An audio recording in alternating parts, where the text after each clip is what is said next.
लखनऊ के लाया अपार्टमेंट मामले में फरार चल रहे बिल्डर का वीडियो अब सामने आया है, जिसमें वो कहता दिख रहा है कि उसे बदनाम करने की साजिश रची गई है। मेरा कोई भी लेना देना वास्ता इस बिल्डिंग से कभी नहीं रहा। उधर हजरतगंज पुलिस ने एफआईआर दर्ज कर सपा के पूर्व मंत्री शाहिद मंजूर के बेटे नवाजिद शाहिद को गिरफ्तार कर लिया है। कोर्ट ने आरोपी को 14 दिन की न्यायिक हिरासत में भेजा है। 2 अन्य आरोपियों की तलाश के लिए 5 टीमें बनाई गई हैं। शासन ने प्रकरण की जांच के लिए मंडलायुक्त की अध्यक्षता में जांच कमेटी गठित की है। वजीर हसन रोड स्थित 5 मंजिला एलाया अपार्टमेंट मंगलवार की शाम 6:30 बजे ढह गया था। एसडीआरएफ, दमकल और पुलिस के जवान रेस्क्यू ऑपरेशन में लगाए गए थे। देर रात तक टीमों ने 12 लोगों को मलबे से सुरक्षित निकाल लिया था। राहत बचाव कार्य जारी था। बुधवार सुबह 4 और लोगों को बाहर निकाल लिया गया। इसमें सपा प्रवक्ता अब्बास हैदर की मां बेगम आमिर हैदर और उनकी पत्नी उज़मा हैदर को डॉक्टरों ने मृत घोषित कर दिया था। बहरहाल आरोपी बिल्डर फहद याजदानी अपनी सफाई में कह रहा है कि उसका इस बिल्डिंग से कोई भी लेना देना नहीं है। मेरा कोई भी लेना देना वास्ता इस बिल्डिंग से कभी नहीं रहा। तो सुना आपने, फरार चल रहे बिल्डर ने कहा कि उसका याजदान बिल्डर से कोई भी लेना देना नहीं है। बहरहाल इस मामले की जांच चल रही है और आने वाले समय में यह जल्द ही पता चल जाएगा कि आखिर किसकी लापरवाही से ये बिल्डिंग गिरी और इतने लोगों की जान गई। अपना राब्ता कायम करा तो ये भी पता चला कि उस बिल्डिंग में की किसी भी चीज़ से जनाब शाहिद मंजूर साहब के बेटे और भतीजे का भी कोई मतलब नहीं है। उन्होंने रजिस्ट्रियां करी हैं, फ्लैट बेचे हैं, लेकिन ये जो हादसा हुआ इसके जिम्मेदार वो दोनों लोग भी नहीं हैं, क्योंकि वहाँ पर जहाँ तक मुझे ये भी पता चला है कि पार्किंग में कैमरे भी लगे हुए थे। तमाम सम्मानित आला अधिकारियों से या उस इलाके से जुड़े हुए तमाम अधिकारियों से मेरी गुजारिश है कि मलबे में कहीं ना कहीं कैमरे अगर मिल जाए, ढूंढवाए जाएँ, तो उसमें डिटेल भी ये निकल के आएगी कि उस बिल्डिंग में ड्रिलिंग का काम या जो भी खुदाई का काम हो रहा था वो खुद स्वयं श्री जनाब शाहिद मंजूर साहब खुद खड़े होकर करवा रहे थे, जिसको लेकर उस बिल्डिंग के रहने वाले लोगों से जनाब शाहिद मंजूर साहब की थोड़ी बहुत नोकझोंक और बहस भी हुई। लोगों ने रोका, लेकिन तब भी पता नहीं क्या बात थी जो वो खुदाई के काम को नहीं रोका गया। हाँ, इतना ज़रूर है कि इनके रोकने पर भी, लोगों के रोकने पर भी क्या वजह रही, क्या नहीं रही, अल्लाह ऊपर वाला बेहतर जाने, कि उन्होंने काम को नहीं रोका और जिम्मेदारी साजिशन अपने आप को बचाने की और सबको बचाने की जिम्मेदारी जो है वो हमारे ऊपर डाली जा रही है। जबकि मेरा कोई भी लेना देना वास्ता इस बिल्डिंग से कभी नहीं रहा। हाँ, इतना ज़रूर है कि जनाब शाहिद मंजूर साहब से मेरी ताल्लुक़दारी के चलते जब ये बिल्डिंग 2009-2010 में बन रही थी तो मैंने शायद इनके कहने पे 3 फ्लैट बिकवाए थे उस बिल्डिंग के, और उसका कमीशन मुझे मिला था, उसके एवज में मुझे पैसा दिया गया था। बाकी मेरा कोई मतलब नहीं रहा है। जैसे कहा गया है कि बिल्डर एग्रीमेंट हमारे नाम पे था, तो मैं ये कहना चाहता हूँ तमाम सम्मानित अधिकारियों से भी कि बिल्डर एग्रीमेंट अगर मेरे नाम पे था तो वो मांगा जाए कि कौन सा बिल्डर एग्रीमेंट फहद याजदानी से करा था, लाइए ज़रा सामने। किसी तरीके का कोई एग्रीमेंट लिखा पड़ी अगर फहद याजदानी की तरफ से होगी तो मैं खुद ब खुद जो जेल जाने के लिए तैयार हूँ। ना करिए, किसी ने भ्रमित कर दिया तो उसके पीछे आप सब लोग जो हैं पड़ जाएं। पहले जांच पड़ताल एक बार करने की कोशिश करिए कि हाँ वाकई में ऐसा कुछ है कि नहीं है। शाहिद मंजूर साहब की बहस वहाँ के लोगों से हुई थी कि नहीं हुई थी, लोगों ने वहाँ रोकने की कोशिश करी कि नहीं करी। कुछ पॉइंट्स ऐसे हमने बताए हैं इस अपने बयान में कि इससे आप लोग ज़रूर गौर फरमाएंगे और ध्यान देंगे, और जो अन्याय मेरे ऊपर जुल्म और ज़्यादती हो रही है उसमें मुझे इंसाफ दिलाने का काम करेंगे। माननीय योगी आदित्यनाथ जी की सरकार पर मुझे पूर्ण विश्वास है, पूर्ण भरोसा है कि वो जुल्म ज़्यादती को देखते हुए ये ज़रूर कहेंगे कि नहीं, एक बार ये पता कराओ कि इस बिल्डिंग की रजिस्ट्री किसने, ज़मीन की रजिस्ट्री किसके नाम है, फ्लैटों की रजिस्ट्री किसने करी, जिस घर के लोगों के साथ हादसा हुआ है उस घर के लोगों को घर किसने बेचा, किसने बनाया, नक्शा एलडीए से 2.5 मंजिल का, 3 मंजिल का, 4 मंजिल का जो भी पास हुआ वो किसके नाम से पास हुआ। इसी गुजारिश के साथ मैं आप सभी लोगों से आखिरी बार ये प्रार्थना करता हूँ, ये विनती करता हूँ और तमाम अपने पत्रकार बंधुओं से भी ये गुजारिश करता हूँ कि कागज़ मांगें, कागज़ की डिटेल निकालें कि रजिस्ट्रियाँ किसने करी हैं, फ्लैट किसने बेचे हैं।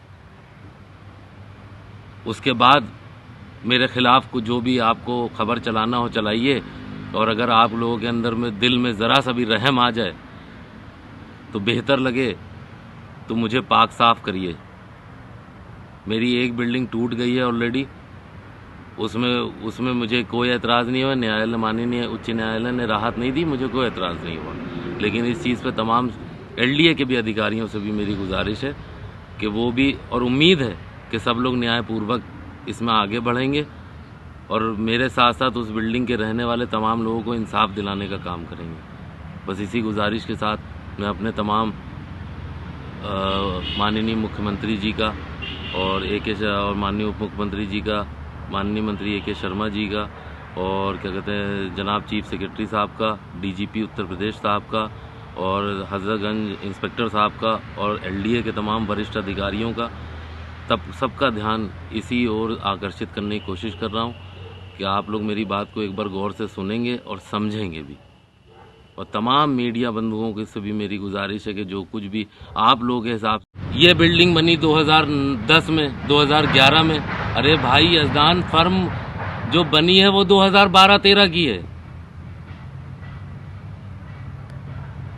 कहाँ से हमारा इन्वॉल्वमेंट हो जाएगा।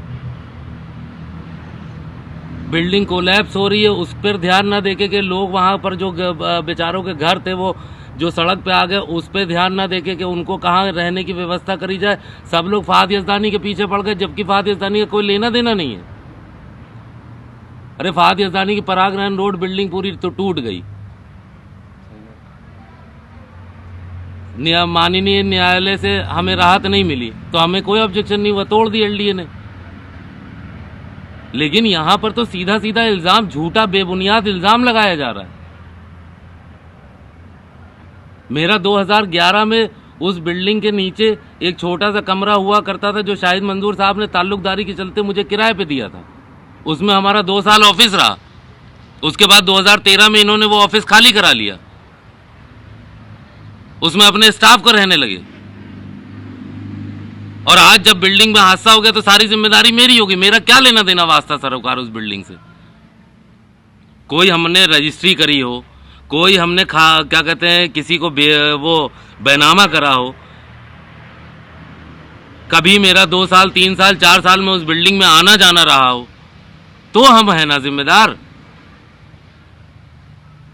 मेरा कभी आना जाना भी नहीं रहा, ना कोई वास्ता सरोकार रहा। उसके बाद खड़े होकर सब लोग खुद गड्ढा खुदवा रहे हैं, हमें पता चल रहा है। लोग अगल बगल के रोक रहे हैं, मना कर रहे हैं, टोक रहे हैं कि ये क्या करवा रहे हैं। उसके बावजूद भी जो है नहीं माने और बिल्डिंग को ये हादसा हो गया। तो मेरी आप सभी लोगों सम्मानित अधिकारियों से, माननीय मुख्यमंत्री जी से, माननीय उप मुख्यमंत्री जी से और तमाम इस हादसे से जो जुड़े हुए अधिकारियों से ये दरख्वास्त है, गुजारिश है कि इसकी निष्पक्ष जांच करी जाए। और ये जो 5-5 10-10 टीमें बना के हमें अरेस्ट करने के लिए तैयारी हो रही, वो मतलब मेरे पीछे पुलिस लगा रखी है। तो माननीय न्यायालय पे और आप तमाम सम्मानित अधिकारियों पे मुझे पूर्ण विश्वास है कि आप लोग मुझे न्याय देने का और दिलाने का काम करेंगे।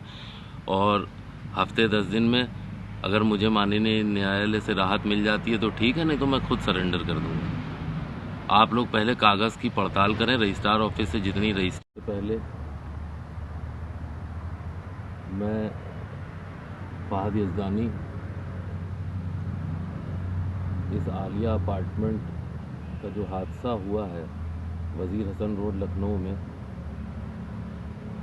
उस हादसे में जो जनाब अब्बास हैदर साहब के परिवार वालों जिनका इंतकाल हुआ है उसके लिए मैं बहुत अफसोस जाहिर करता हूँ।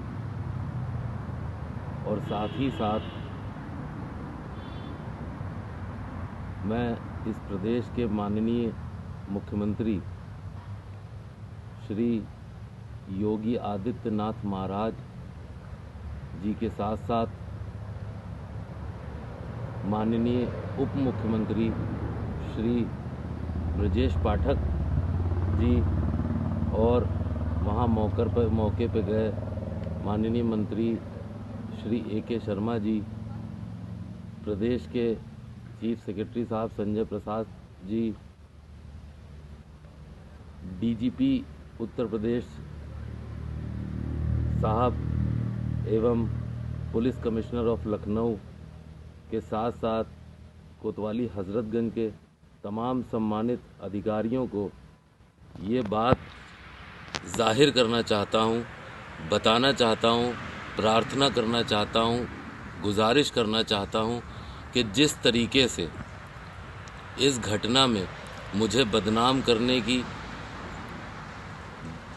और आप सभी आला अधिकारियों के साथ साथ माननीय मुख्यमंत्री जी को भ्रमित करने की जो एक साजिश रची जा रही है, उस पे से मैं आज इस घटना के 2 दिन बाद आप सबको सबकी बातें सुनने के बाद आज ये अपना बयान आप लोगों के सामने जाहिर कर रहा हूँ।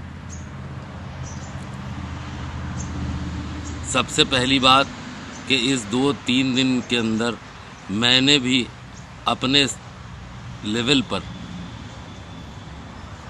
इस घटना के बारे में जानकारियाँ लोगों से ली, उस बिल्डिंग में रहने वाले लोगों से ली, आस पड़ोस के लोगों से ली। तो आप सबको ये बात मैं जाहिर कर रहा हूँ, बताना चाहता हूँ कि इस बिल्डिंग से यज़दान बिल्डर का कोई भी लेना देना